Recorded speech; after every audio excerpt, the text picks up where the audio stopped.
It is 5:15 on Monday, September 12th, 2016, and we will commence with the Carroll City Council meeting. Will everyone please rise for the Pledge of Allegiance?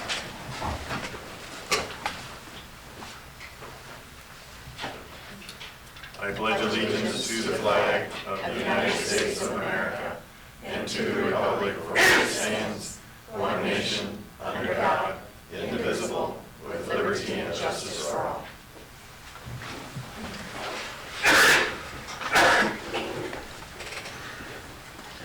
Please note all council members are present except for Councilman Haley and Councilman Fleschner. Our first item this evening is the consent agenda, which includes approval of minutes from the August 22nd and 27th meetings, approval of the bills and claims. There are no licenses and permits, so I'll need a motion to accept the consent agenda. So moved. Second. There is a motion and a second. Seaman? Yes. Cox? Yes. Benami? Yes. Base? Yes. Motion is approved. Thank you. Are there any oral requests or communications from the audience on things that are not pertaining to the agenda? Mary? I can just speak from back here if you can hear me. Come on up. It's in the microphone. Okay. Sorry. The reason I'm here, I'm interested in your pool study, and so I wanted to just comment on it. I started using the rec center pool very regularly about a year ago because I was diagnosed with a progressive muscle disease. It's called inclusion body myositis, but what it affects is my ability to get up steps and to stand from a sitting position. So that's why I was standing in the back of your room. But anyway, I started using the pool on a regular basis, and when I was there last week, I can still pull myself and get up with the steps that you have, and I know eventually I would be able to use the lift chair. But I just went to an annual conference on this disease, and the only treatment, I guess, that's available to me right now is exercise, and water exercise is highly recommended because it's safe. And so I've been using the pool for a year doing these things, and I noticed that there are a lot of seniors, and I'm going to put myself in that class since I turned 65 this summer, who use the pool on a regular basis too. And so I don't think just because of this diagnosis, there aren't others that have the same issues I have. But getting up the steps, I think, is a real challenge for some of us. It also affects my arms, and so, there's a weakness there. So I know that there's been a study done of the pool. I know that there's a zero depth entry proposal with that. I think it would be wonderful to have that included. I think it would meet my personal needs. It would meet the needs of a lot of people who use the pool now too. And I think when we think about our community and exercise options, there are quite a few other exercise options for people, but the rec center is the only place with a pool, so I think that gives us an advantage in that way too. So I just would like you to really consider that when you talk about priorities. I know that in the scheme of things, there have to be priorities, and to me that would be a very important one for the quality of life for our community. And I'd encourage you to take a strong look at it. A couple little side things when you're looking at the rec center pool area too. The doors to your accessible family restrooms, which I have to use, are really heavy and really hard to get open, so I don't know if you can take a look at that. And then the benches in those restrooms, they don't have handles and they're too low for me to use too. So I'm guessing that's the case for other seniors as well too. So I want to thank you for your time and thank you for all you do for the city and helping us look to the future and keep this a great place for all of us to grow in. Thank you. Thanks, Mary. If not, I'm going to take things a little bit out of order. Carla is here for Region 12, and she has a meeting to get to earlier before we can get to her stuff, so I'm going to take her. Carla? Talk about something that's coming up later on without waiting all the time for it. Did you have an oral request? Yes. Oh, sorry, Carla. Just a second. Sorry. You said it was none of the part of the meeting, so I didn't know. My name is Rick Top. 30 years ago, when I retired, I had a choice going anywhere, and I decided to come to Carroll because I was familiar with the town from my work before that. And one of the reasons I came here was because I always thought the citizens in Carroll and the council would do the morally right thing. It might be legal, but if it didn't seem right or wasn't morally right, they probably wouldn't do it. So in view of that, I understand you're going to make a decision this afternoon that will decide whether you're going to spend some of my tax money on someone who is deliberately chosen to take a young child and deny him a mother for their life. And I think all of us have had a mother in some part of our life, and if you stop and think about not having a mother in your life, it'd really be different, wouldn't it? So should my tax money be used to support a system like that? I don't think so. So I trust you guys to do the right thing. Thank you. Thank you, Nick.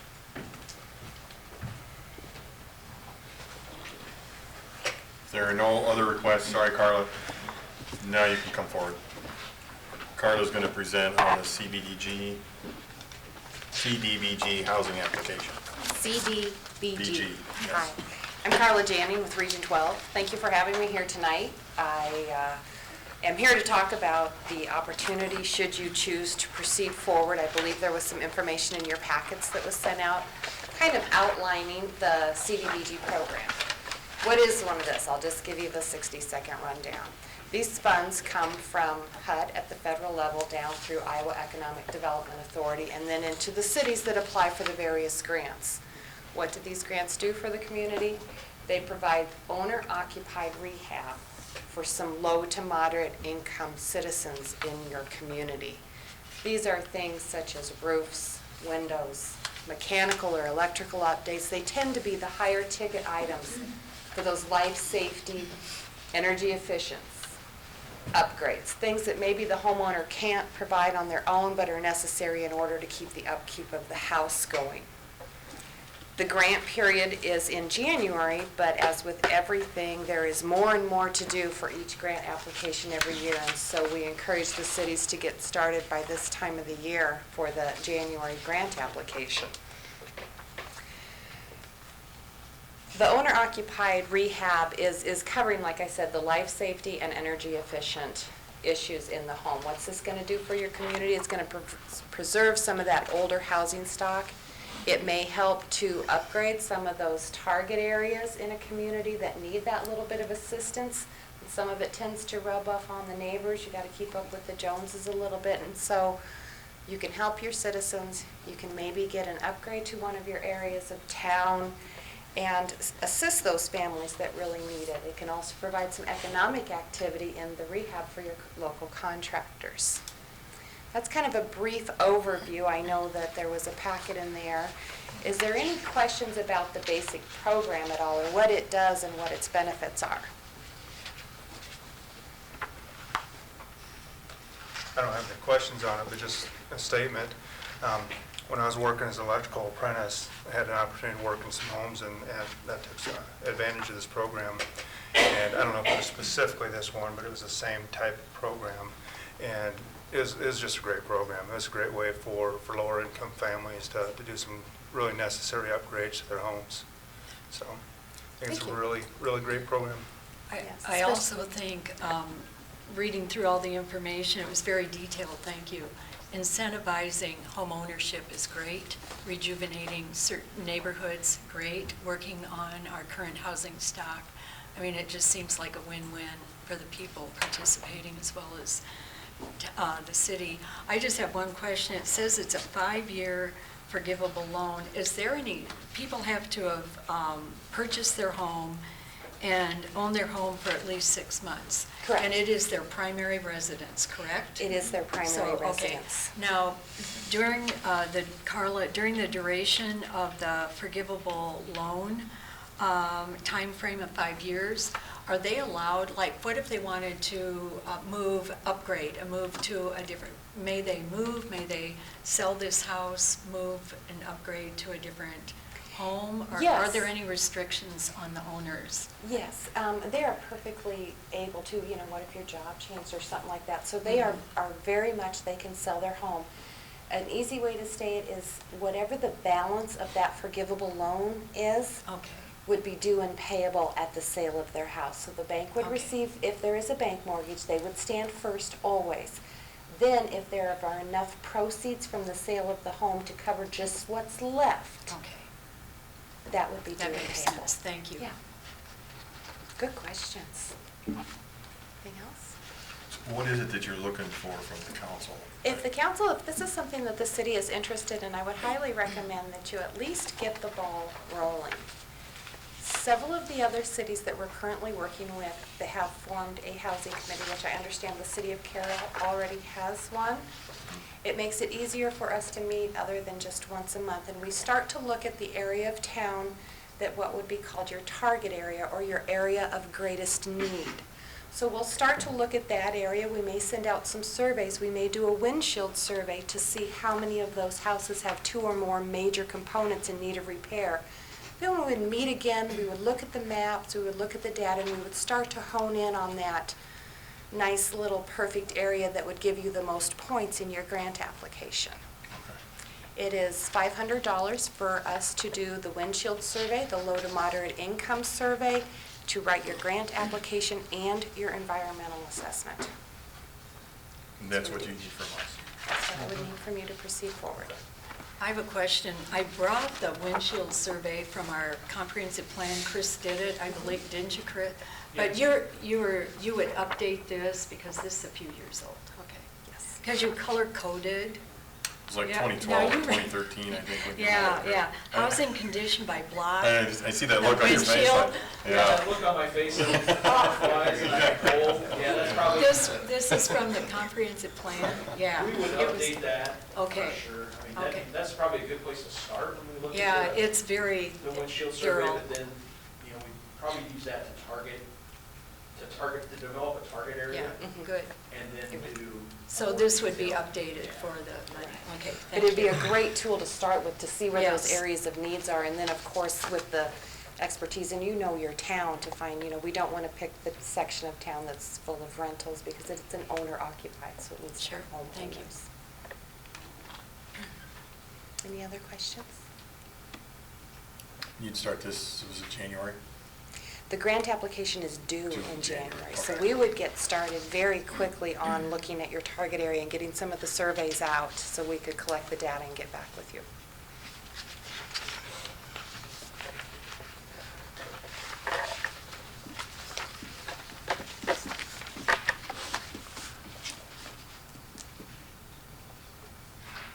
So Region 12's application, that was the 37.5, that was, you guys did that? Pardon me? The 37,500? That was I a think that's what we prior did, That was the application prior we had application. done. Okay. Yes, I just wanted to That was the one from reference. 2002? Right. Yeah. Gotcha, okay, okay. Yes. 37.5 is the total amount of funds that can be spent per household if the maximum of rehabilitation and lead-based paint rehabilitation is done. Okay.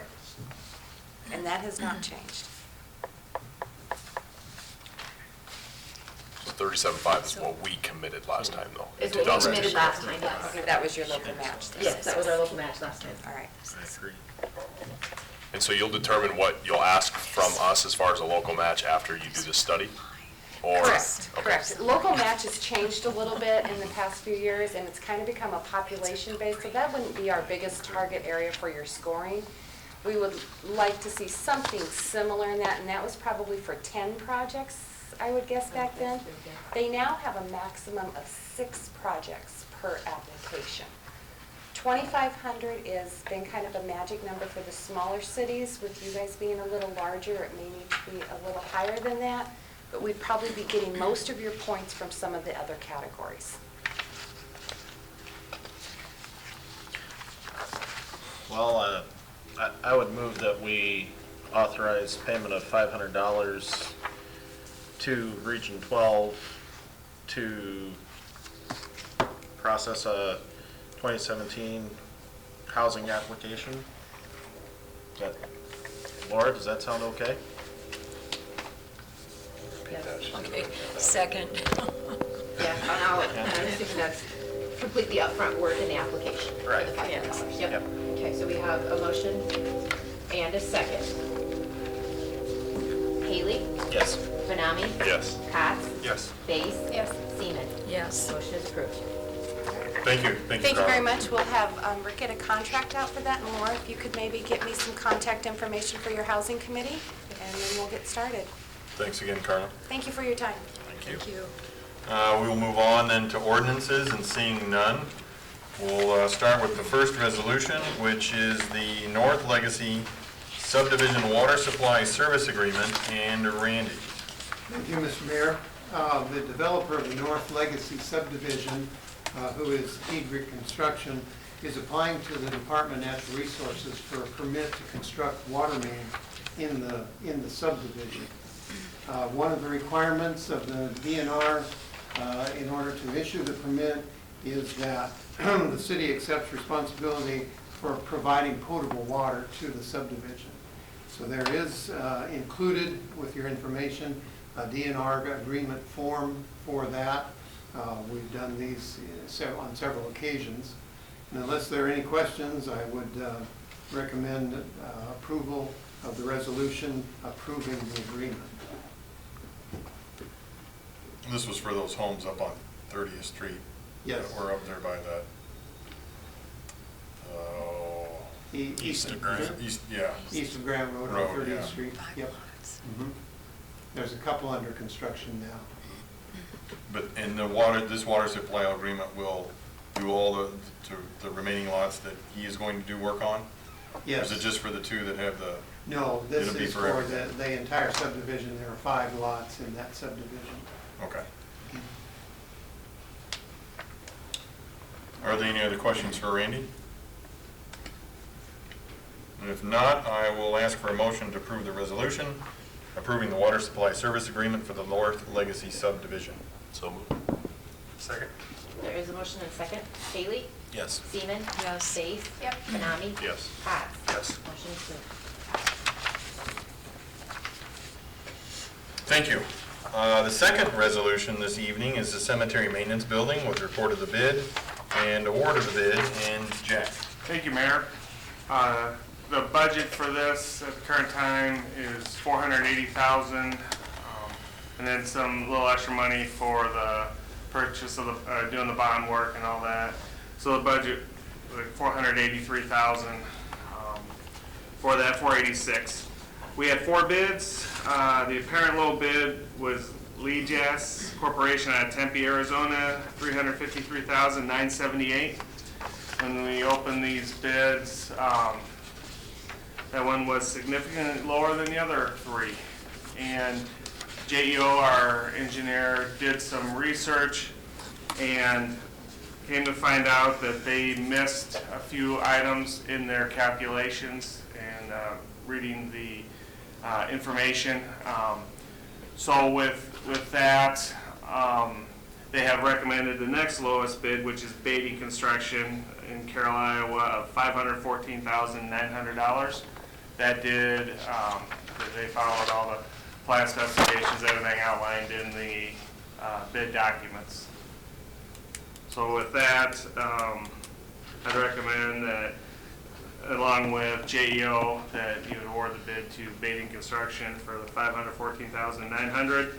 With that, if that is accepted, the current budget, you can see the different items I've worked with Laura. We came up with the final cost of $635,000, and so we'll need additional $155,000 out of probably the general fund, or this would be part of the, you could change the bond, right, Laura? And acquire that extra money so we can do the project. This falls under that category of essential buildings, correct? Yes, it does. So it's available to be open to the bond amount of $3 Whatever million we if need. it were to Yes. that line, right? It was combined with the Third Street. But it was combined with the Third Street Because of project. that, then, Yes, is that correct? that is Yeah. correct, yes. Okay. Essential. Yes, if that is the desire of council, is to seek additional debt to finish or to pay for this project, we'll bring back a proposal or bring back the steps to increase the not-to-exceed amount on the debt issuance, which we're planning on doing anyway with Third Street. With the Third Street. With these two projects tied together as the funding of the debt service, we were waiting until this project had bid to find out if additional funding was going to be needed or not, and then I guess what are the desires or the wishes of council if they want to do that. So that would be some information we'll bring back at next council meeting. For sure to do the Third Street project, but then if you would like to include cemetery building, we'll include that as well. This is one of those projects that we have been working on for 2 years. And when you start planning on things, you start a budget. You have an X amount of dollars that you put aside. And during that time, there are going to be costs that will get raised. And at some point in time, when you finally get to pull that trigger and decide, we're gonna go through with this project, the price is gonna be different than the cost of things is gonna go up. Again, like I say, this is one of those essential buildings that the Code of Iowa has allowed the cities to have and can bond for if it is so needed. This has been a priority long before I was ever on the council. We're talking about it 8 years ago. Correct. And it's one of those things, I look back and we started out with the baseball stadium project, and that bid came in way over. We redid that, reconfigured it, and supposedly it was supposed to come in lower. A year later, it's the same price, except we spent more than what we had intended. And this is one of those things that if you want to wait, you can wait, but I can tell you the price is just going to go up. There's another business in town that has looked at expanding. The bids went out for that, I'm aware of, and came in way over what the engineer had talked about. And for some reason or other, this specific area seems to be an expensive place to build. So, Are we comfortable with $600,000?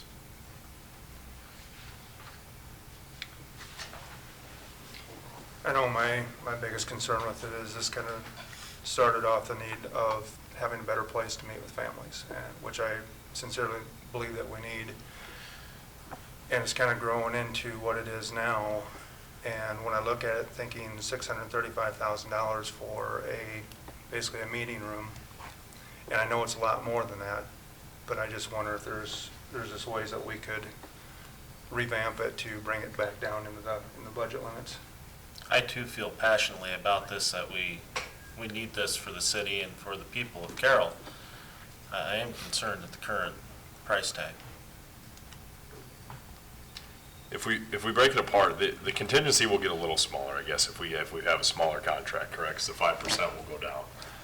The engineering and professional services are going to be roughly the same, or am I wrong in that? I mean, they're going to be pretty close. Be pretty close if you're gonna re-engineer. And the furnishings aren't going to be altered a whole lot. No. So in reality, I mean, we're talking about that 635 number, but really, if we're going to go forward with it, those numbers are going to be essentially sunk cost into whatever we decide anyways. So really, I mean, it'd be that 514 number, and if we're comfortable with that, is my view on it. And I think my problem is if we start to go down with it, maybe we throw out these bids, we go with something else, we go with something less, maybe some of these people don't bid, and then all of a sudden we're getting a $400,000 building for something that's worth way less than what we're getting now. So I guess that's just my view on the current price tag. I couldn't tell you if it's out of line or not because I'm not a professional engineer, but that's my view on how that goes.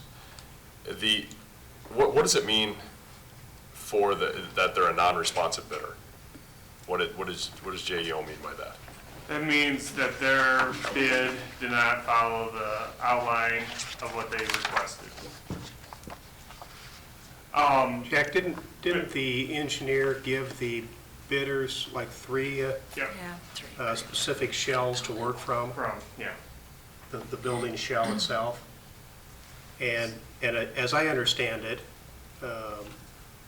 the lowest bidder did not No, bid those requirements. no. So they were unresponsive to our Okay. directed plans and specifications that they were given. I looked that up too, Brandon, because that threw me as well, and the quick definition I found is if the bid offers to build exactly what the bid package requests, the bid is responsive. If the bid varies from the bid request, it is non-responsive. Okay. I know, just, when I came on board, we were having discussions about tennis courts and the inflated price that we ended up having to spend on the tennis courts by the time 4 or 5 years went past, when the original plan was 3 years before that. Golf course, The golf course, I cannot think of anything that ever came in under what the expectation was. Because you're looking so far into the future.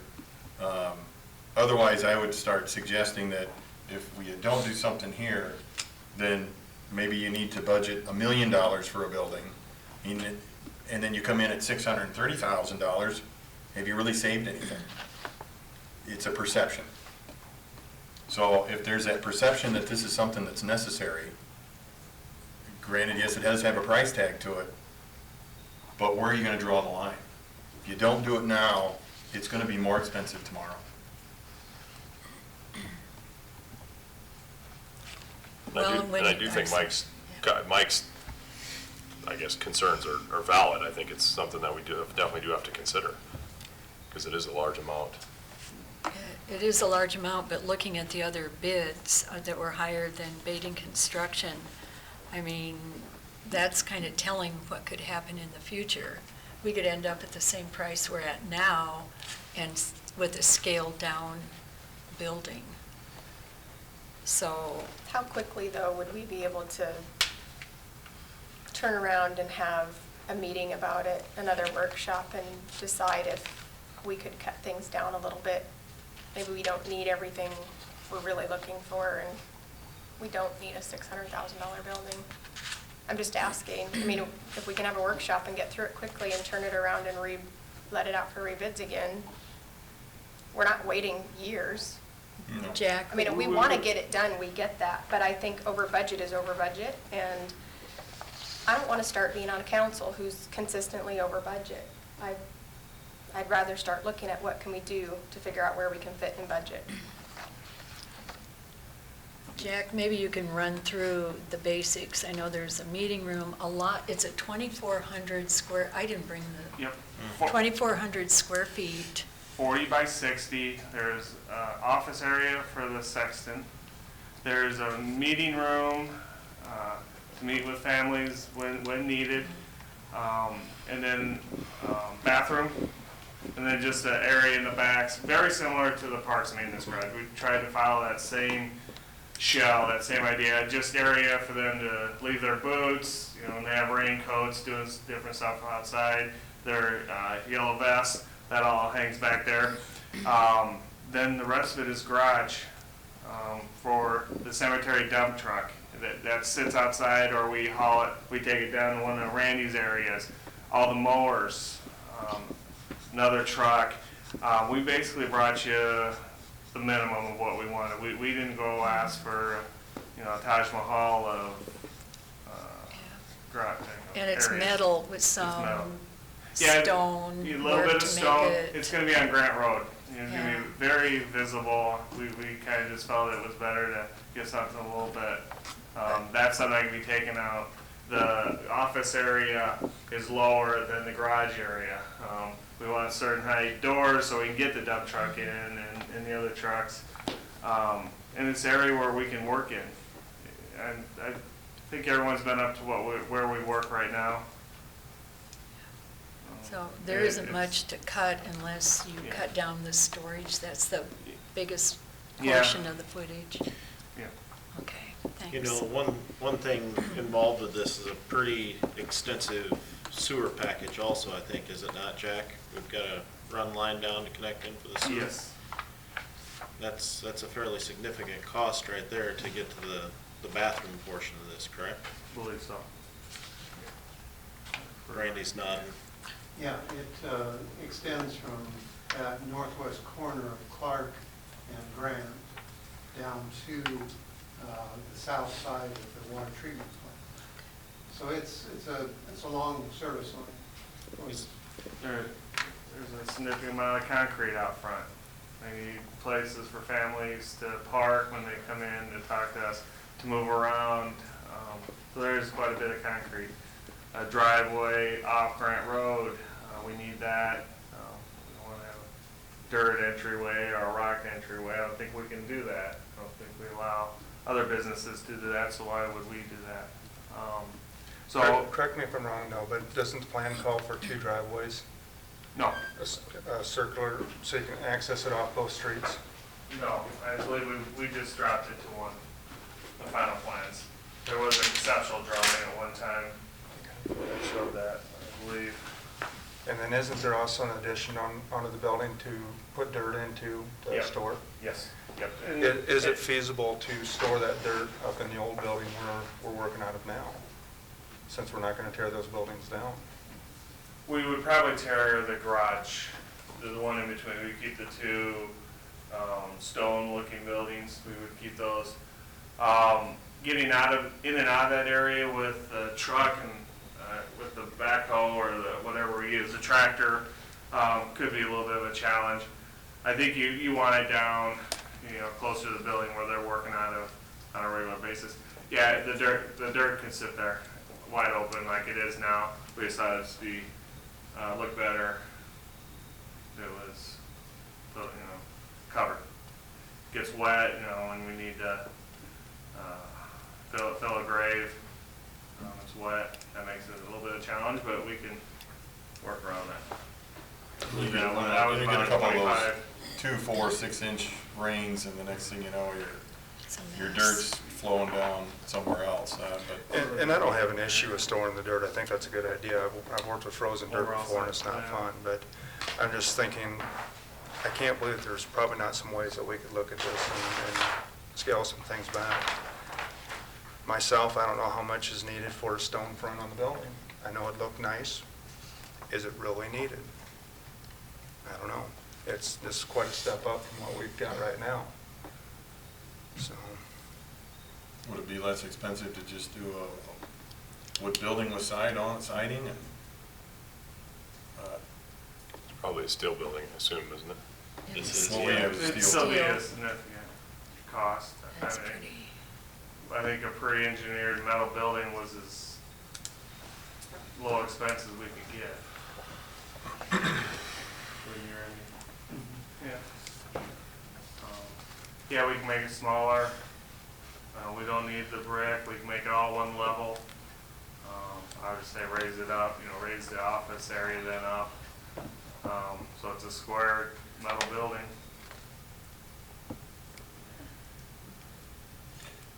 We need the concrete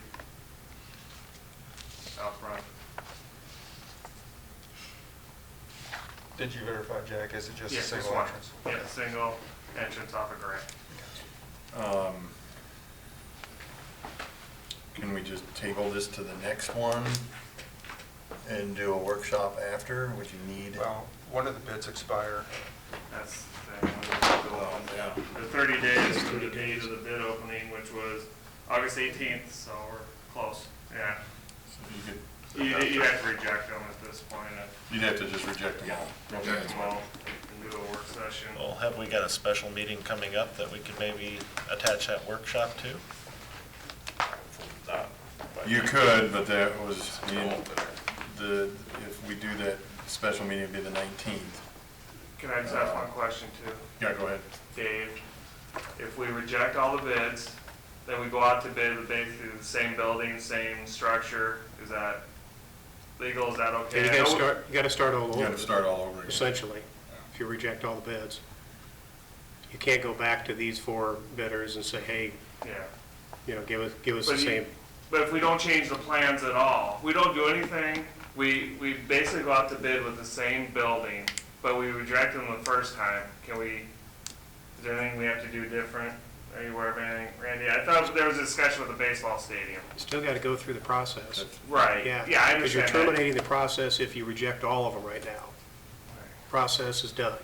But are you asking, Jack, if we decided, if we looked at this and thought, okay, the cost savings isn't gonna be that great, and we let the bid for the exact same thing? Right. Is that Can you anything do that? illegal about that, or? No, using the same plans and specs. Yeah, I don't think there's a okay. legal problem with that. You know, I don't know what your bidders are gonna think. Well, that'd be the other problem. Yeah, I don't know what your bidders All the will. bidders know what the other bidders Right. had. So you've kind of tainted the bidding process right now, if you go with the same plans. I thought there was something when we did the baseball stadium. That was that discussion, but maybe not. Pretty sure. I think we've had that before, some equipment that we've looked at and Yeah. wanted to reshoot it. I think you tabled it for a year or so just for that reason, because the bidders, everybody knew what everybody bid.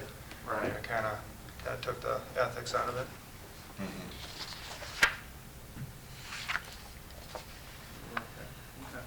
Well, we spent about the same amount on 6 tennis courts. And we've been, as Jack said, we kicked the can down the road for 8 years with this. And again, you look at the other bids, Baiting's at $515, the others are pushing $6.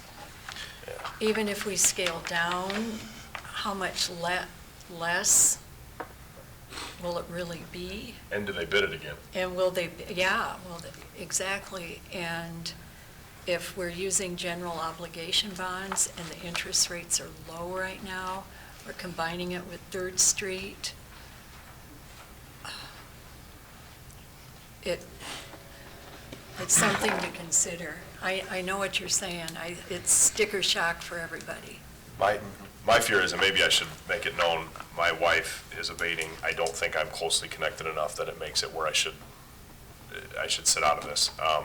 I'm just thinking about the numbers. I mean, even if we went down to something that would be reasonable at $400,000, the bids then have to come in there.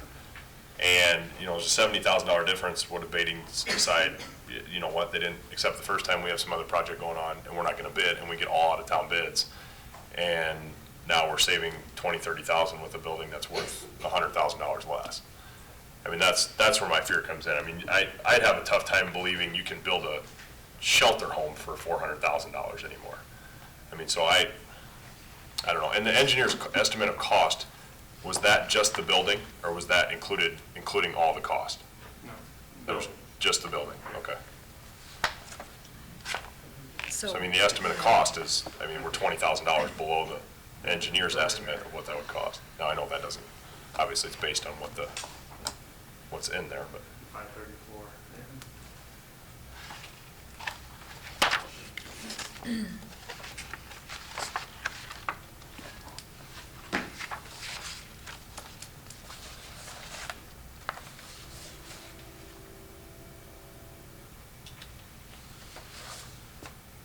How long have we been talking about doing this? 8 8 years. Yeah, it was on before I came on. It kind of got, It was on the last, I believe Mike Eifler came to me, when he was on, he brought it up. he and Tom Tate. Your budget number of 486, obviously that was for the 16-17 budget. When was that number established?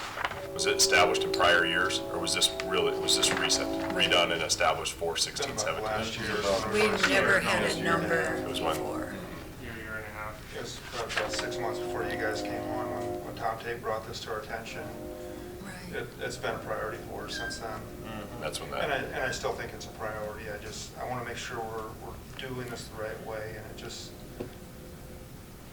like Misty said, we keep going over budget on stuff, and at some point, I'd like to say, the budget is this, we've got to work within the constraints that we've established. and I get that philosophy, Mike, I understand. I just, the years I've been up here, I've never seen anything happen that way. It's hard. I got involved in the middle of the tennis courts, and I'm like, what? Yeah. All of a sudden, it was $200,000 more than what the budget was saying, and he ended up with a $630,000 tennis courts. But then we also spent over $300,000 for a skate park that was good, was a good decision, but a very small part of the population used that. I mean, You have those outdoor basketball courts we put up, Those were two, the tennis court, we put in almost Those $1.5 will last a million while. into Graham Park for amenities. This is a building you're gonna get 100 years out of. Do we already have some costs that we've paid? I mean, obviously, a portion of this is already paid to JEO, right, for what they've done? Yeah. Do we know the amount? Their agreement, I believe, was for $43,100, and so we probably, the design's done, so we paid all their costs for design, but some of that was for the bidding, which we'll have to pay even if we reject bid, but pretty much the $43,000 is gonna be. And in theory, if we redesign the building, we're going to incur another $43,000. We did that, yes. We've done that with tennis courts. We spent over 60, 80,000 on the tennis courts for design. We did it twice. It's one of those things that if you don't do it now, I wouldn't bring it back up for another 5 or 10 years. You're never gonna recoup the cost of what you spend the second time around. When we did the baseball field, my eyes got opened up at that point, realizing that we were supposed to save maybe $100,000 on that thing. We ended up getting the same bid of $714 the second time around. We paid an additional $28,000 for the prison labor, and so that project was more closer to $750. When we originally let it out to bid, it was around $714. So you still end up paying, we still end up paying more for that thing. You know, the baseball stadium, our first bid was inclusive of all these things. And then our second bid, we had alternates.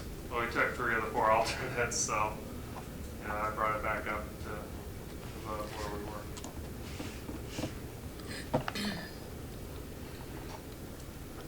Perhaps this project is too far along for significant changes in savings, but I do think we should, as a council, be very cautious and examine the options moving forward so that we can make sure we stay within. For your information, Clay, when we fill out those things to talk to Jeff, that was one of the things that I put down, was that there has to be an understanding of what is it that our goal is at the end of the day, and how do we achieve that goal. We know that we're gonna have to spend X amount of dollars, but we don't know specifically, and you're not gonna know that till after you go through all the engineering to know how much you're gonna cost, or how much you're gonna spend, what the exact cost of that's going to be. The pool project, the aquatic center, came in way over. You know, everything seems to come over what, we had passed the bond before we figured out how much that was actually gonna cost, and then realized that there was too much pool there for us to get. So we had to pull out the lazy river, just to get the cost under for the bond purpose. Well, and part of it is just the process we're forced to work with, the bidding process via the Code of Iowa, the being responsive and responsible, and anything over $135,000, we have to put it to bid, we gotta hire an engineer. I mean, it'd be really nice if we could just say, Jack, go put up this metal building. I mean, I remember Scott Parcher did a lot of the interior work for the building out to save us money. Beautiful oak out by the golf course, but we're between a rock and a hard spot with regulations too. Where is it that the cost overrun usually happens? Is it between what the engineer is estimating, what in their best guess comes compared to what the bid comes in at? That has been my perception, Mike, but you also have to understand that when we're looking at, we set up the budget of what we're gonna spend before we get the thing engineered. And perhaps, maybe looking forward, we need to just spend the money and, budget for the engineering, and then turn around, once you get the building or project engineered, and you can get what that's gonna cost, then work it into the budget. But you're still gonna be a year or two behind no matter what. And the costs of construction will fluctuate. I know over in Ames, you can do a building over there for about 174 per square feet. I sit on our facilities committee, so I understand what goes on over in Ames, Nevada, Marshalltown. I know what stuff is costing in other areas, and it's expensive to build here. Very expensive. So. Well, you bring up a good point. We're quite a ways down the process on this. This is something we need, and I do not like the cost of it, but my cohorts are probably right. We're probably not gonna save money at this point on this project. I think we just have to be diligent in the future and do what we can to help keep the cost for the people of Carroll down.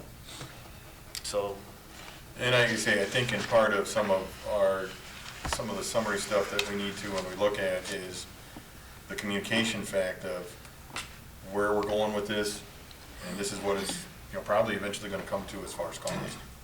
yeah, I agree, Mr. Mayor. With that, I'll go ahead and I will make the motion that we award the bid from Bating Construction in the amount of $514,900 for the construction of the cemetery maintenance building. Second. There is a motion and a second. Benami? Yes. Seaman? Yes. Space? No. Haley? Yes. Cots? Yes. The resolution is approved 4-1. Thank you.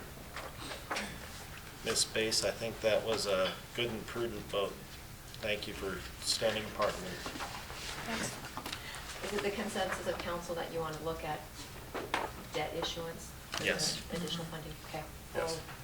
We'll move that forward for the next meeting. Our third resolution for the evening is the Professional Services Agreement, Segment A and Main Street Connection Study, Amendment 1, 2016, and Jack. Thank you, Mayor. Everyone's very familiar with this. We were just down looking at the areas, and you really have two options, as was stated down there, for your consideration. But really, the first thing we need to do is, this is what they call an amendment to the original agreement, which is added on to when we were talking about the Main Street Trail, that study and that portion. So this, in segment A, which is out by the Fairview Elementary School, going out there by Veterans Park. So that's just being part of that project. It'll be bid and bid later. It won't be bid with the other project. So with that, I guess I would answer any questions you have. You see the agreement. I can answer any questions with that. Their fee for services, $57,400. That is hourly. That is the max that we would be charged. Will be based hourly accordingly. And you do have the two estimates. I would say the full length trail, which is Whitney Street, North Whitney Street to 3rd Street to Carroll Street, all off trail. The estimated cost, $383,000. And then the Sharrows on Whitney Street, that portion, and then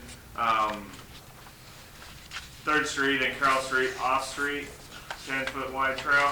That'd be part in conjunction with Randy's project. We had discussion on that. That project total $264,000. And then there is the map that shows the area. This one does show the out street, but that portion would be taken out, and it would be Sharrows. Everyone's familiar with the Sharrows. We've had discussions on those in previous meetings, so I won't go into those in great detail. Any questions with that? So option C2, just so I'm clear, is Sharrows down Whitney and then just basically redoing the sidewalk. Yeah. So that you, correct? Sidewalk on Whitney? No, Or sidewalk on 3rd Street? Sidewalk on Whitney. The Whitney sidewalk would have to come in as something separate? Yes, that'd be Okay. separate. That would be Sharrow up to 3rd, 10-foot off-street trail across 3rd, Yes. and then 10-foot up Carroll Street to the parking lot there, right? Yep. Yes. And then under E there on compensation, Jack, there's a discount of $5,700, so that we would only have to spend $51,700. Yep. So do you need the full $57,400 or $51,700?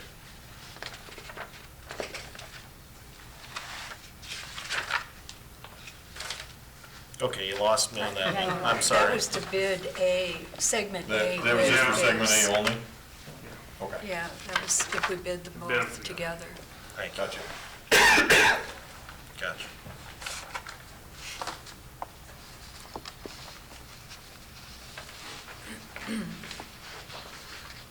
I guess there are two visions for this. Do you want to do something for people who bike? I think, Randy, you brought this up, and so did Vaughn earlier. Or do we want to have more of a pedestrian, recreational trail concept where you have people with, you have walkers, joggers, bikers, as well as people with strollers, et cetera. So the one presents us with the full length presents us with all off trail, which means it's a recreational trail. We're addressing many needs, many ages, many activities in that area. And it would take people into the heart of our town, the city center, take us to retail, to the restaurants, et cetera. I mentioned down at the site that it would be like our front door. We want to do something nice, it would be our front door to the city center, taking us down by the depot. So I guess it's whatever vision we want to fund. If we're into recreational trails for many people, many uses, or we just, so that we complete this whole area or not. I would support the approach that caters to many people. And so there are many people using this for many uses. I think the public would enjoy it. I think also by doing this, it would really enhance the properties, the neighborhood. I think it would just make it a very nice entryway into our downtown area. I don't know if any of you read earlier this spring in the Cityscape, there's a picture of a gal pushing a buggy on a recreational trail and then a lady riding her bike. And I just thought this says it better than I could. There's a little quote in here about community benefits. Thriving communities will continue to improve their recreational facilities. It's what current and potential residents want and expect. The added benefit, and they're talking about the recreational trail, the added benefit is that these facilities, trails can draw in visitors, new residents, improve a community's revenue stream, and what's more, trails add to the quality of your life. So it's, I guess, our collective vision. I also have had a lot of calls about sidewalks going off. Mike started the conversation, hopefully we can continue it when we plan, that going off-street, a recreational trail is just a very nice sidewalk that keeps people safe also. So anyway, the end of, I would like to see us envision something comprehensive that many people could use in this area. And maybe this would kickstart the whole sidewalk improvement if we want to think about that down the road, something like Spencer. Well, we do have our sidewalk fund. So, but, and I know that the sidewalk would have to be redone on Whitney anyway. Mayor, you have some residents on Whitney that'd like to just bring sure. mention of the trail on Whitney. I guess we're just not in favor of trail right in front of our house. I mean, it's 15 feet from my door. We don't have a backyard, so our front yard is our only place to enjoy our time at home, and I don't want bikes and people walking through my private space every day of the week. You know, we really don't want to lose our trees either, which sounds like will happen. Which house are you? 120 I'm glad you North showed Whitney. up. Pardon me? 120 North. 120? State your name for the record. Paul Hooten. Oh, Oh, okay. okay, yeah. We just saw the group down there, and we started finding out what's going on. Sure. Kind of concerned that, I guess, We got a lot of sidewalks and streets already. We hardly have a front yard, and then put a 10-foot wide trail through there, we're gonna have nothing. Oh, you It mean the decreases our parking? property. Yeah, the parking is very wide there, and is that what, you use that as your front yard beyond the sidewalk, is that correct? The Carolyn, large perhaps, parking? perhaps we should help them understand where the Where- trail would be. Yeah, that's what I'm trying to, yeah. Part of, one of the things that we're discussing is just having the trail go up in the street. And then replacing the sidewalk that's there in order to provide pedestrians that do come up. Because you would already have a sidewalk in front of your yard. Right, 4 foot. Right. And then replacing that sidewalk across there so that if there are people that are walking up off the trail, they can use the sidewalk. But the trail would be part of the street. But the bikes would be on the street. They're And they're- painted they're painted. They were- Right. What happens to the parking? We lose our parking in front of our house? That could be that could be a possibility. How can It's that be still- safe when we're backing out of our driveway and people are riding their bikes past? A lot of bikes don't slow down from what I've seen, you know, on streets and stuff. And so I can't always see when I'm backing out of my driveway because of the neighbors' cars where they're parked and stuff. So I don't think it'd be safe. Or, I'm not saying that I'm a bad driver, but, you know, if somebody's going by and I can't see them, I just don't think it's a safe idea. You know, you were talking about having it be safe for them. I just don't think it's a good idea, especially on our street where the street is so close, our houses are so close to the street and there's not a lot of room. To be clear, Jack, what exactly are we voting on here tonight? You have basically two options. One is to have a 10-foot off-street trail, basically replacing the sidewalk, 4-foot sidewalk with a 10-foot sidewalk on Whitney and on West Third and on Carroll Street. Your other option, which is cheaper, is Sharrows, painted Sharrows going up Whitney. Third Street still has the off-street 10-foot trail. North Carroll, off-street 10-foot trail. And nothing done to, really, about 80% of that sidewalk on Whitney, as you go along those three blocks, is pretty degraded, wouldn't you Yeah. say, the grass and it's Oh, yeah, broken? yeah. I mean, it's really not fit for. Yeah, but any- that again is not part of this That's not project. part of Unless this. you wanted to make it. Right. Unless we Right. wanted to. Now, I apologize, let me clarify. We are, currently in front of us, we have authorization of the street connection study, the amendment to study feasibility of both options, is that right, or am I misunderstanding? This is actually, are we gonna, This is going to drawings. this is it, This is okay. to engineer One of the options, C1 one of or the two options. Okay, that's what I wanted to make sure, because I didn't understand that fully, and Yeah. I looked at this a lot this weekend, I was trying to understand what was up here. And you really think you have two options with the Sharrows. You paint the Sharrows, you leave the parking alone, or you paint, if you can put, I guess you can put Sharrows and take away the parking too, couldn't you? But I would probably recommend that. I would say you paint the Sharrows, then if you still want to continue with the West Third 10-foot trail, and then 10-foot trail on North Carroll. Bicyclists are already out on the roads. I have them in my neighborhood. I have to watch every time. I got kids that run up and down the road, and they'll come out of the driveway and not even bother to look.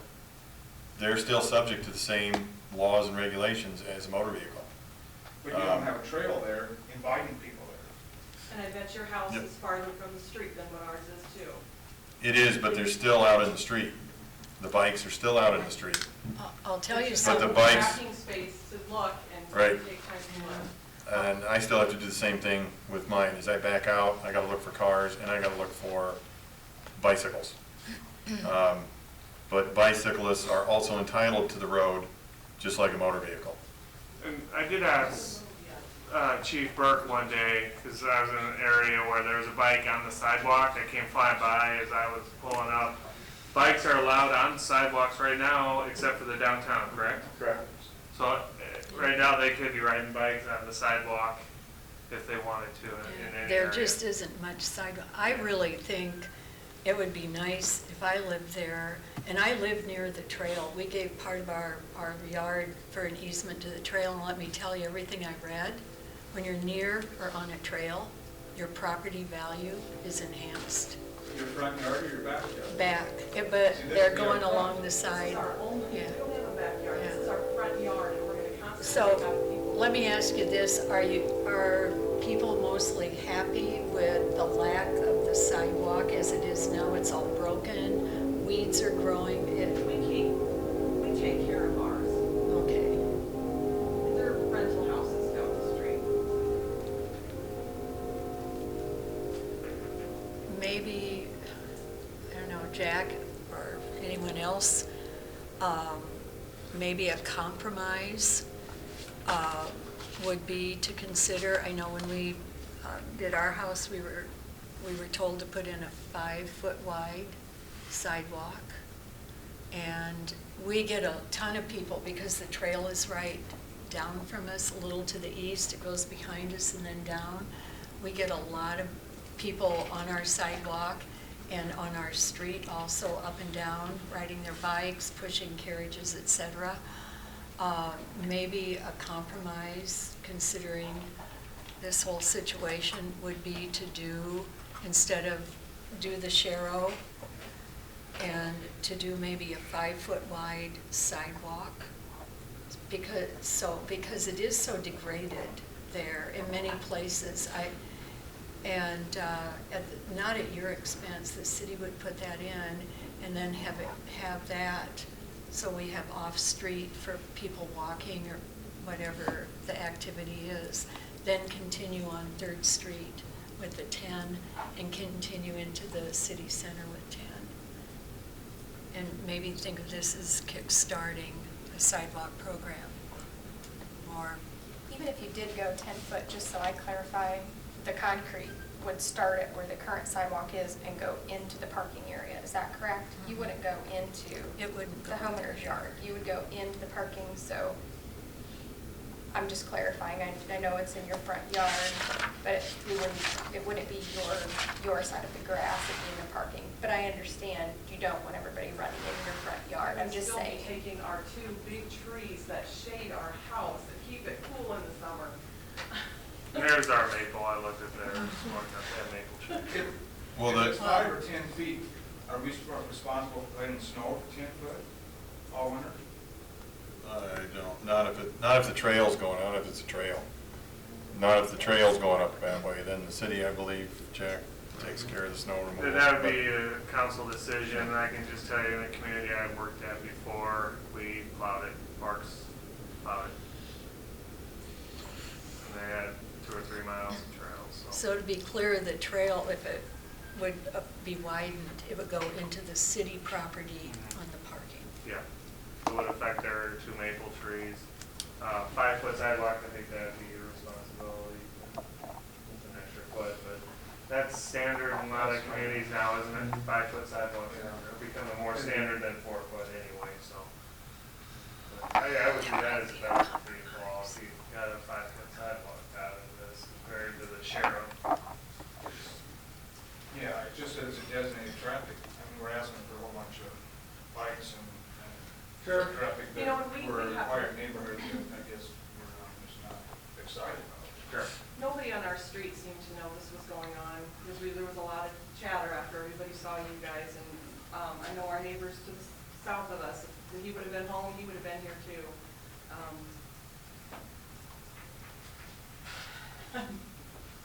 I'm sorry, I'm not happy about it.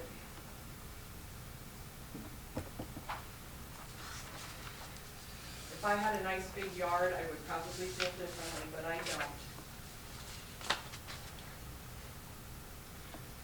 don't. The bikes would be still going in the street With Sharrows. with the By- Sharrows.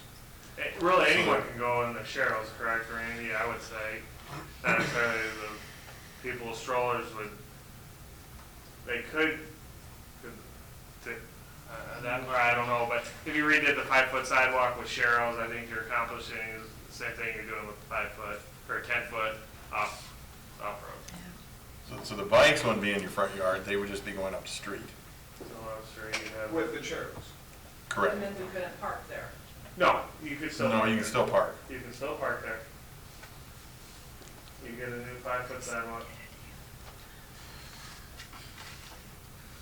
Would the 5-foot sidewalk affect their trees, Jeff? Possibly. Theirs was really close to that. We'd have to go down and look again. And uprooting, the roots, that always plays into it too. But all the other 4 were ash trees. I just, to me, a 10-foot trail going through their yard on Whitney would be a little excessive. Yeah. But the sidewalks just need to be replaced, and that's what I was looking more at. Well, we're 2 separate issues there. Mhm.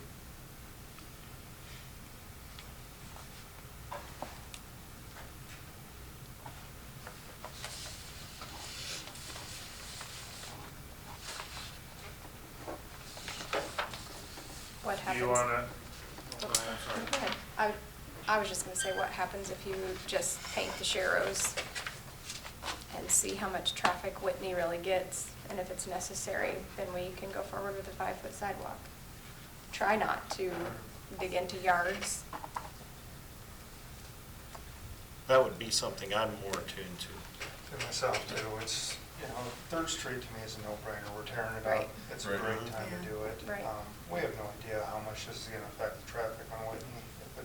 I would assume it's going to increase, but would you guys say that your street's a fairly quiet street for cars? We get a lot of traffic off of Highway 71. They come around and like to go up on First Street. Over the last, we've lived there for 25 years and it has increased. Would you be able to give a rough estimate for how many cars you think go by a day, or, 50 went by a day, is that a high number, low number, about right? Was that, We're gone most days. so- excuse me, Hutons, was that just recently when 3rd Street sewer No. project started? No, you're talking over the 25 years? Yeah, people come up either the alley, First Street, I call it an alley. By the gas station. Or 2nd Street, and then they turn onto our street and go, or they come down 3rd Street, or First Street, First Street, turn on Whitney, and then get to 71 from there. It's kind of like a. I've been on that route. I've been one of those people driving through there, so.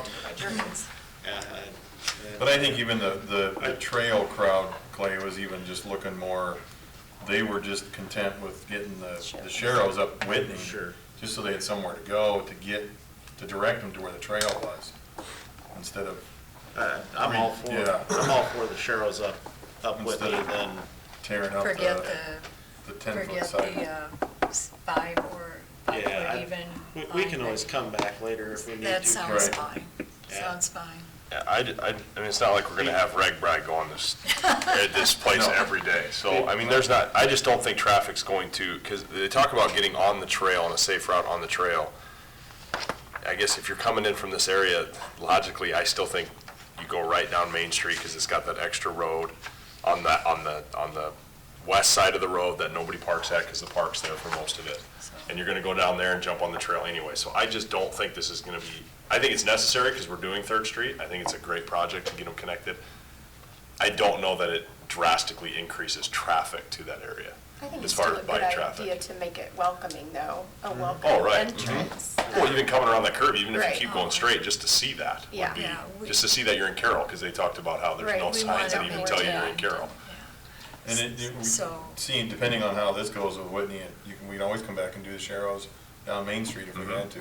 Sure. The cost of that was not We're going so to have the template prohibitive. already. Right. Right. I think their concerns are valid, because there isn't a lot of space down there. There's really not. I mean, when you start talking about the trees being there and then backing out of there, and I think that's what you were bringing up, is backing out and the traffic being there. I just don't know that you're gonna bring a whole lot of bike and people traffic to that area. Excuse me, Paul and Bonnie, thank you for coming tonight. Do you understand the concept of the sharrows that have been discussed here tonight? Or would you like to? He just told, I don't understand. Okay, There's no destruction to your property, No. it just gives a pathway for the bikes to know where to go, is all the sharrows are. Basically, 2 The- arrows. So what do we want to do about the other sidewalks that aren't?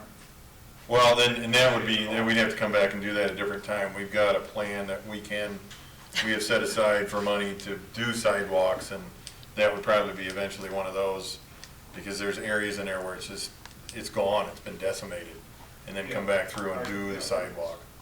I think then we're gonna be a little more cognizant of your trees, so, yeah. I think what I've heard proposed here, let's see if I understand, would be this option C2, where Correct. we run Sharrows up Whitney Street. We're not talking about your sidewalk right now, folks.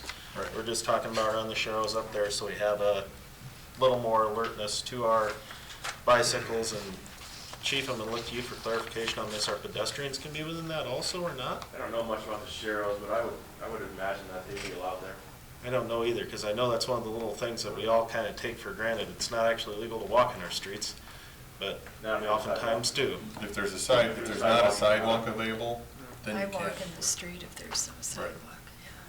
Yep. So, But anyway, then we'd take the 10-foot trail across Third Street. Third Street, correct. And then come up Carroll Street with 10-foot again, also off-road. Correct. I'm fine with that too. Yep, sounds good. We appreciate you listening to us. Of course. Yep, thanks for coming. Thank you. Thank you.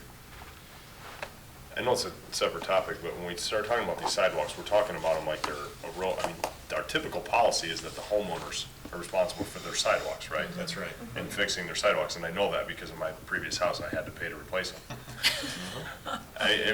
When do we start getting involved in the whole discussion of, and maybe this is a topic for a different conversation, but Leave this one for later. Leave this one for later. we'll do that. Let's take care of this trails and we'll worry about that later. Yep. Yeah. I know where you're going, and I'm with you. I was just slightly confused because we were talking about it like it was like just a road that the city owned and we were gonna replace it, but no.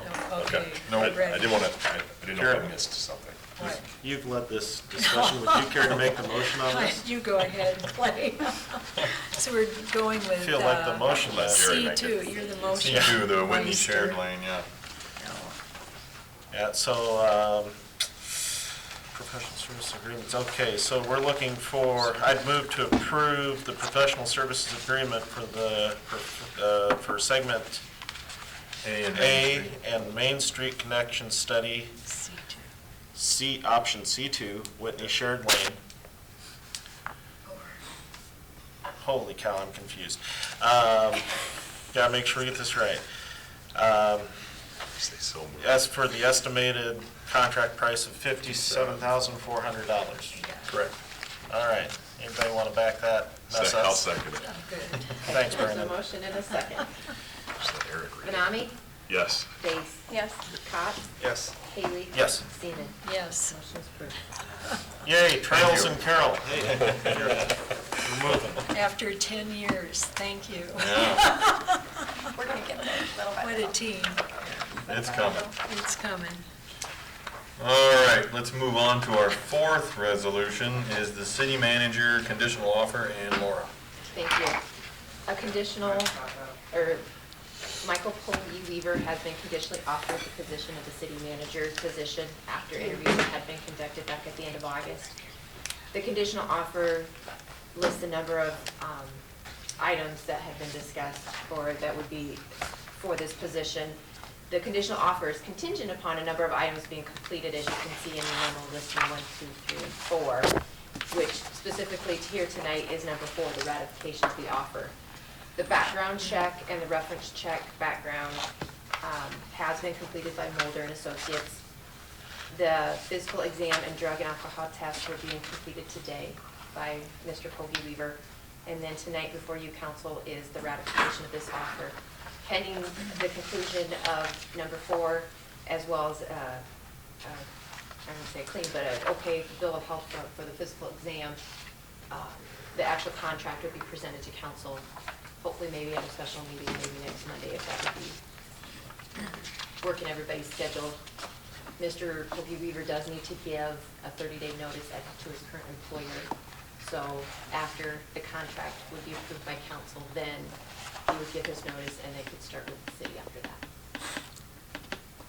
So Laura, the date in the letter to him does state October 17th, But yes. that I is ha- subject to, Right, and I have talked with him, and now it sounds like if we go through this approval of the conditional offer tonight and then a special meeting next Monday night, he could start as early then as October 24th. okay, that's what And I do have updated information from him for that. Okay, thank you. And we're just out of curiosity, we kind of talked about the other day, if we got everything back, that he's good to go, we could actually do a special meeting on Wednesday this week if we wanted to push timeline up or something of that nature. If we got everything back and we could get our minimum 24-hour notice posting for a meeting, we could. And that would be as if we could get a quorum together, if we could get council together. We picked another, I guess, when I was thinking next Monday, typically we have meetings on Mondays. Hopefully that would work in most people's schedule that a Monday. Hopefully it'd be a 5-minute meeting and approve the contract. Everything that you see in the conditional offer would be in the contract. And then just a few other items about termination clauses or some other items would be in the contract. And I'm fine with that, Mike. My problem, I'm out of town that day when I work. And that day's gonna be really full. I probably wouldn't be available till 6 instead of 5:15. So I'll do that. Well, So, and I'm if it just works, throwing I'm it fine, out. yeah. I'm actually Yeah. going to be out of town Wednesday, Oh. Thursday, Friday. For the Iowa So then we're back to City. Monday again, sorry. Well, yeah, I just thrown it out there for consideration. So Right. I don't It's know more if- No, I important that you appreciate guys that, yeah. are keep Right. available. I can find somebody to do the minutes. I just figured, quicker we get somebody on, the quicker you're done with your responsibilities. And just from the perspective of what they test for and some of the drug stuff, that can sometimes take about 48 hours, 72 hours to get back. So, But tonight is council Just action the- to accept, the or to conditional offer. approve the conditional offer. any other questions for Laura? If not, I'll look for a motion to approve the conditional offer of employment for the city manager position with Michael Poggy Weaver. So move. Second. There's a motion and a second. Base? Yes. Cox? Yes. Haley? Yes. Benami? Yes. Seaman? Yes. Motion approved. Thank you. The fifth resolution is the City Week resolution, October 10th through the 14th, 2016, and Laura.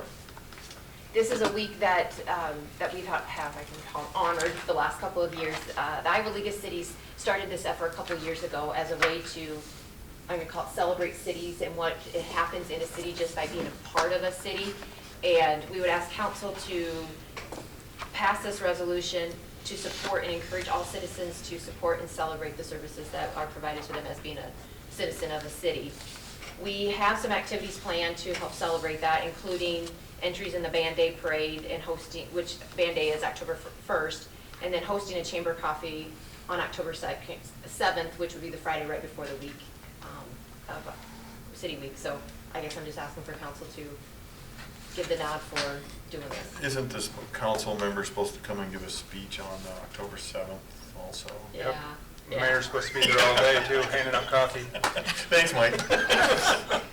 The gals in the office are planning some different activities, having City Hall open with some pictures, a slideshow of all the different city facilities, as well as the rec center will probably be involved with some way, somehow, maybe a free membership day. I'm not 100% sure what all is going to be planned, but trying to look at different ways. So if you've got some suggestions on ways you want to open up the city just to have it open to the citizens, and they're more They than had welcome to come. equipment out there at one time too, didn't they? We Some of the did, city I think equipment maybe stuff. the very first year Sure. Okay. could have been at Chamber Coffee. Conceptual drawings of all the things that we're planning in the next 10 years. Yeah, that might not get done. Okay. Not by October 10th. One thing I'd throw in by Laura on this too, because this week isn't necessarily set in stone across the state. And, I threw out there that maybe this is something we could do in conjunction with Carroll Fest. You bet. Rather than two separate activities down the road or so. Just something to consider down the road, so. Did that just open up, Laura, or was it a coordinated week previously across the It state? had been a coordinated week, and then Right. the League of Cities was getting feedback from other communities stating they didn't necessarily want to be hand-tied to the one week. Then, so this year, just recently, they opened it up and said, okay, great, if you guys want to do it, each individual city want to do it a different time during the year, by all means, go ahead and do it, what works best for your community. It'd be a great time with Carroll Fest next year. Mhm. Yeah, agreed. Good point, Mike, thank If you. you got involvement in both, and it streamlines, it takes a little bit off your guys' plate too. Laura's not busy that week at all. No. I'm sure I'm not. All right, so you need a motion to approve the resolution recognizing October 10th through the 14th, 2016 as City Week in the city of Carroll and encouraging all citizens to support the celebration and corresponding activities. I so move. Second? There's a motion and a second. Benami? Yes. Base? Yes. Haley? Yes. Cots? Yes. Seaman? Yes. Motion is approved. Thank you again. Our sixth resolution is the annual road use tax financial report for fiscal year 2015-16. And Laura, please. Yes, this is a report that summarizes all our revenue and expenses that relates to road-related expenses, or road-related activities, I should say, from construction and maintenance of streets and street-related items. This is the summary for fiscal year 2016. It is required to be filed with the state by the end of September, so I'm looking for council's approval of this report.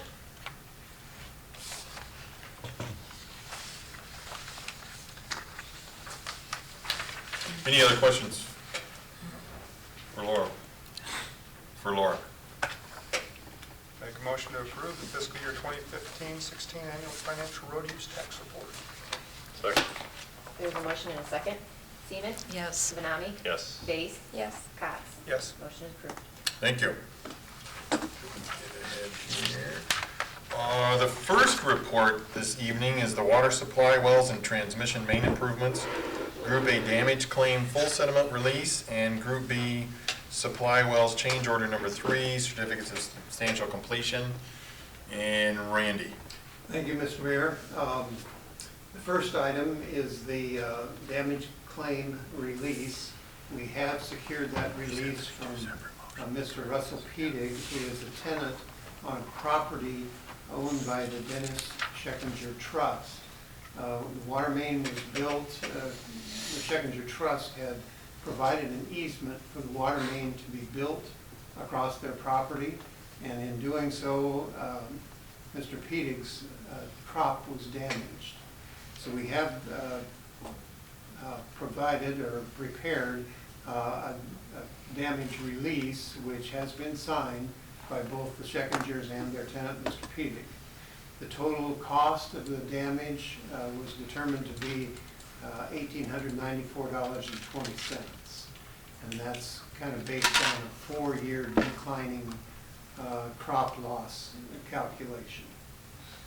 So unless there are any questions, I would recommend approval of the damage claim release. And this was for the road stuff going down to where the well house is? No, No. this is a portion of the transmission main itself Transmission main itself. that was buried across, or is buried on Scheckinger Trust property. And crop was destroyed in doing so.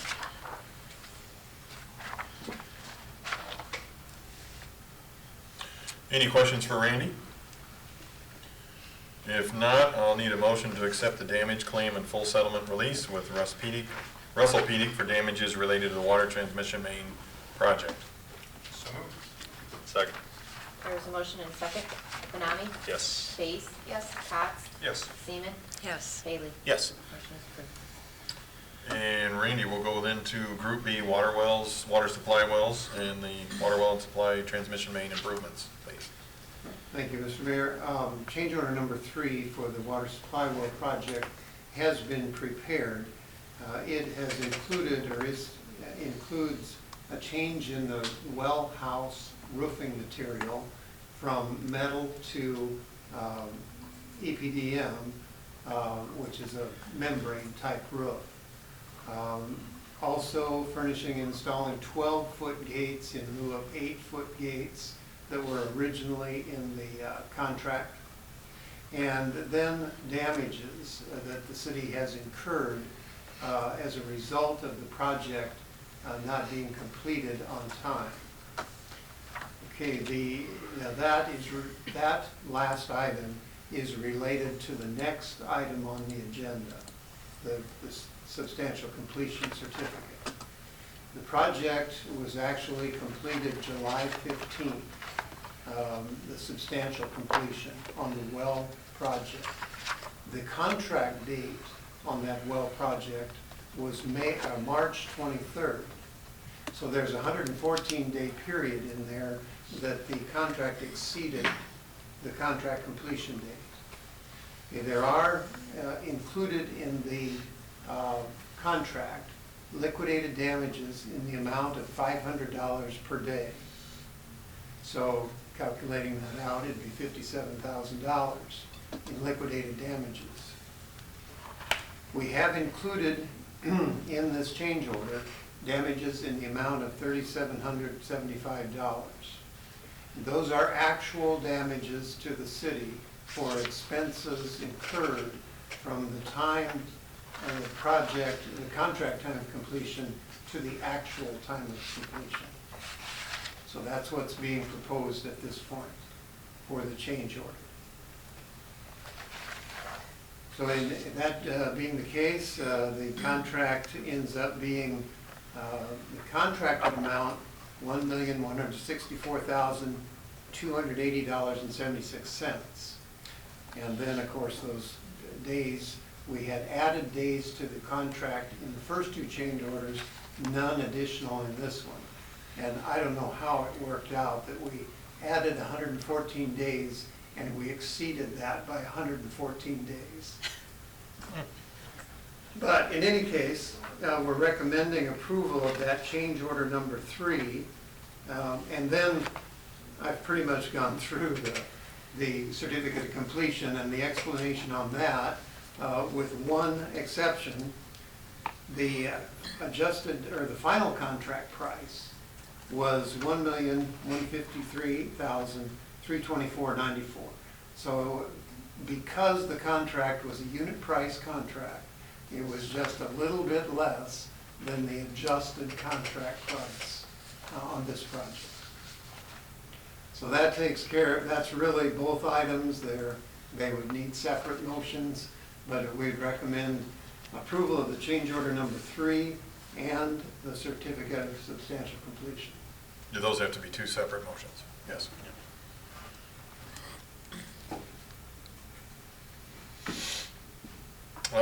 Are there any questions for Randy on change order number 3?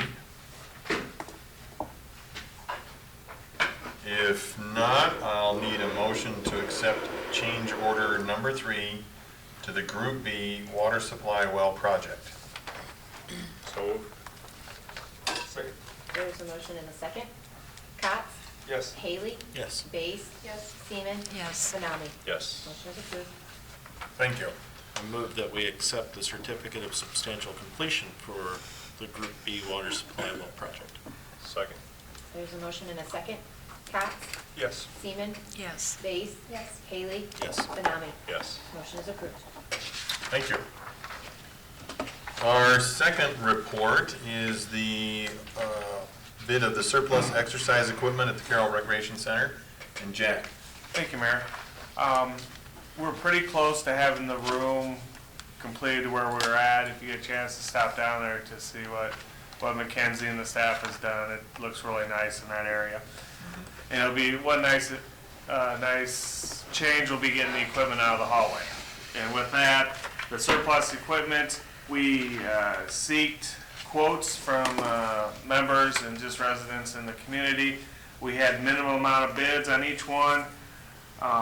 I listed that in the results of the bid opening. You can see those results. Some of the equipment did not get sold. For instance, none of the art trainers. We will take those unless otherwise directed to the county machinery auction.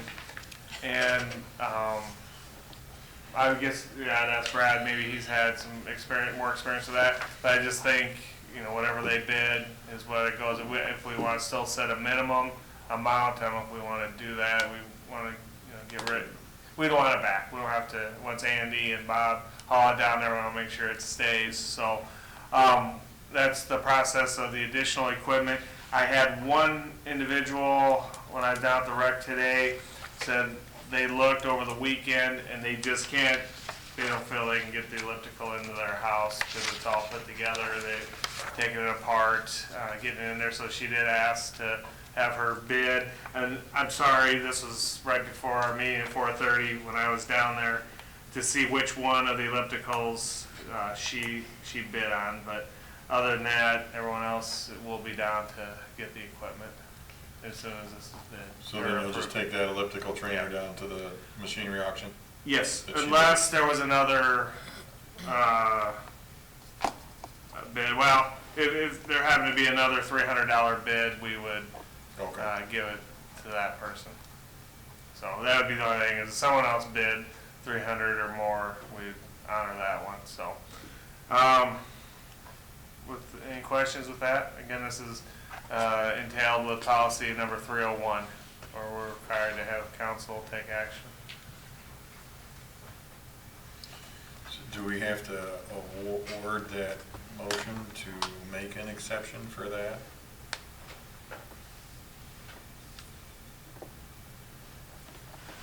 For that? How would you handle that one? Although we don't know at this point which one it is, right? No. Either the $300 bid or the $451 bid? Yeah. There was one, 451. Minus, yeah, and I did not get her name. I guess we can approve what Jack has provided minus one of the ellipticals. One of the ellipticals? That's sufficient enough, Okay. regardless of the price. And then you probably have to bring that one back. If there's one that, If there's there one was that's, another $300 one, but there wasn't, because they would have got it, because there was 4 of them, and there's 3, so there won't be another one. there won't be another one, No. okay. We had 4 for sale and only 3 bids, so. So one of those ellipticals is already going to the machinery? Yep. So 2 would have. 2 of them now. Yep. So, then we would need, any other questions for Jack? I'm sorry.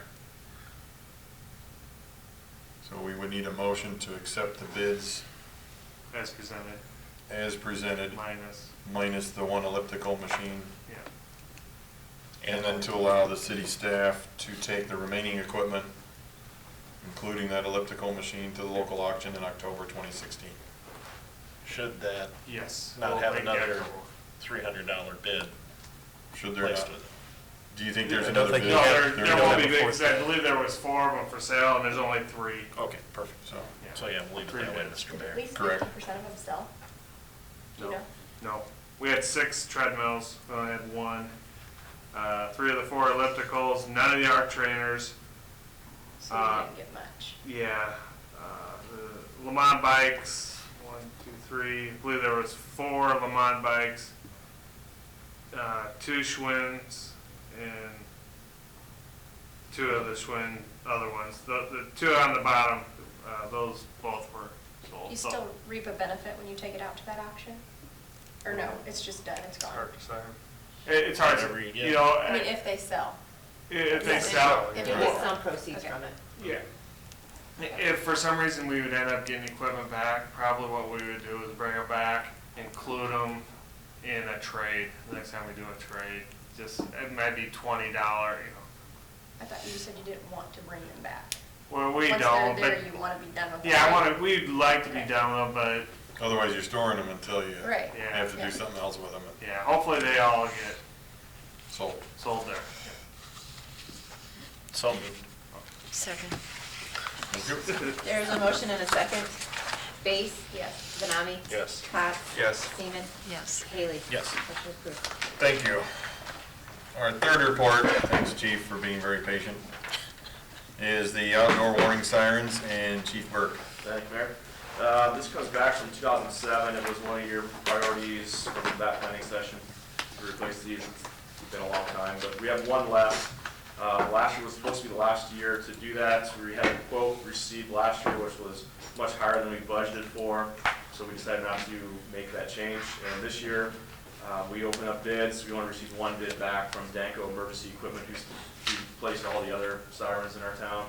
Their bid was for $38,516. That's to replace 1 siren and to upgrade 6 of our current sirens from DC power only to AC/DC power. And this comes in well under budget and actually under the quote received last year by the same company. So did good on this one. paid to wait this time. I wholeheartedly agree. Had to happen. So my recommendation is to accept the bid from Danco Emergency Equipment in that amount of $38,516. Do you need something in there too, in case we are willing to donate it? Yes, and that's in there also, just in case there is another city or entity that wants to have that, we have given away in the past. So we gave one to Swan Lake or something. Swan Lake and Halbert, I think, took one Halbert or also. someone. So we'll put it out again, I'll have emergency management information out to anybody that's interested in it. If there is, I think the quote at $1,050 for removal of that or disposal of that siren, so we'll say that amount if there's someone that wishes to take it. Any other questions for Chief? If not, I'll need a motion to approve the bid from Danco Emergency Equipment in the amount of $38,516 for the purchase and installation of one new outdoor warning siren, removal of existing siren, retrofitting the 6 existing sirens to AC/DC power, and permission to donate the old sirens and poles to interested cities or groups who request them. So moved. Second. There's a motion in a second. Haley? Yes. Base? Yes. Cox? Yes. Seaman? Yes. Benami? Yes. Motion's approved. Thank you. Thank everyone for taking their time out this afternoon and coming early to look at Whitney Street. And thank you again for productive conversation about getting things finished and accomplished. Are there any comments from the council? If not, I'll need a motion to adjourn. So moved. Second. Haley? Yes. Seaman? Yes. Cox? Yes. Benami? Yes. Base? We are adjourned.